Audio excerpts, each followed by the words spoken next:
Hey hi friends, டே 18க்கு நான் இன்னைக்கு பருப்பு வடை பண்ணுறதுக்கு பருப்பை நேற்று நைட்டே ஊற வச்சு வாஷ் பண்ணி வச்சுட்டேன்.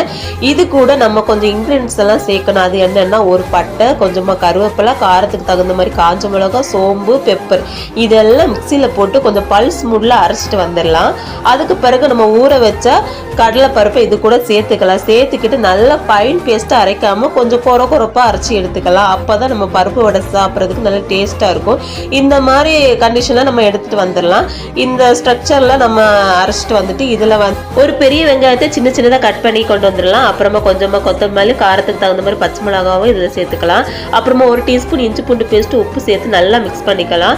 இந்த மாதிரி நல்லா மிக்ஸ் பண்ணிக்கிட்டு நான் இன்னைக்கு கையில கொஞ்சம் தண்ணி அப்ளை பண்ணிட்டு ஒரு பால் மாதிரி எடுத்து நடுவில் ஒரு ப்ரெஸ் பண்ணிட்டு நம்ம ஆயில்ல போட்டோம்னா நம்மளோட பருப்பு வடை ரெடி. இதே மாதிரி ஒன்று ஒன்றா நம்ம போட்டுக்கலாம்.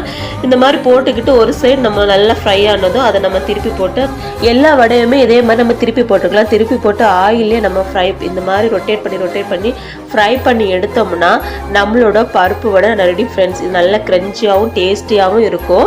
இன்னைக்கு நம்மளோட வெஜ் மெனுவில் மெயின் ஹிட்டாக இருக்க போதே பருப்பு வடை தான் ஃப்ரெண்ட்ஸ். அப்புறமா குழம்புக்கு நான் இன்னைக்கு ஸ்ப்ரவுட் முளை தானியங்கள் எடுத்துருக்கிறேன். அப்புறமா கூடவே மீல் மேக்கரையும் போட்டு இன்னைக்கு ஒரு வெஜ் குருமா மாதிரி பண்ணியிருக்கிறேன். ஆனால் இது சாப்பிட்றதுக்கு சிக்கன் குழம்பு மாதிரியே இருக்கும். அந்த டேஸ்ட்டில் தான் பண்ணியிருக்கேன். ஃபைனலி நம்மளோட வெஜ் மெனு என்னென்னா கீ ரைஸ் பண்ணியிருக்கேன். கீ ரைஸு, மீல் மேக்கர் ஃப்ரையும் பண்ணியிருக்கிறேன். இதை சோயாபீன்ஸ்னு சொல்லுவாங்க, அதோட ஃப்ரையும் பண்ணியிருக்கேன். அப்புறமா பருப்பு வடை, குருமா, நம்மளோட ஸ்ப்ரவுட் எல்லாம் போட்டு குருமா பண்ணியிருக்கிறோம். இதுதான் நம்மளோட டே 18ஓட veg menu friends. Okay friends, கூடவே டே 19ஓட வெஜ் மெனுவையும் பார்த்துடலாம். இன்னைக்கு ஒயிட் ரைஸு, ரசம் பண்ணியிருக்கிறேன். கொஞ்சம் பெப்பர்லாம் ஜாஸ்தியாக போட்டு ரசம் பண்ணிக்கிறேன். அப்புறமா எல்லா வெஜிடபிள்ஸும் போட்டு அவியல் பண்ணியிருக்கிறேன். கன்னியாகுமரி மக்களுக்கு அவியல்னாலே ஒரு தனி டேஸ்ட்டாக இருக்கும். சாப்பாடு கூட சாப்பிட்றதுக்கு அந்த அவியலை பண்ணியிருக்கிறேன்.